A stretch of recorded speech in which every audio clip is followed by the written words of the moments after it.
चलो भाई।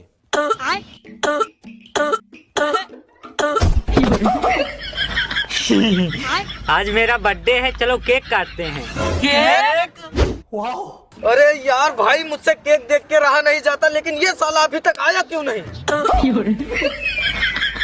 अरे भाई जल्दी से केक काट दे यार। रुको जरा, सब्र करो। अबे साले वहाँ कहाँ पहुँच गया? केक किधर है बे? अबे साले।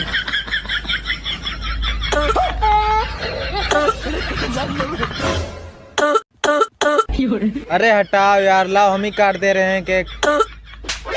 हर साला बर्थडे हमारा है तो केक तुम काटोगे? और अभी तो रुको, क्लाइमैक्स अभी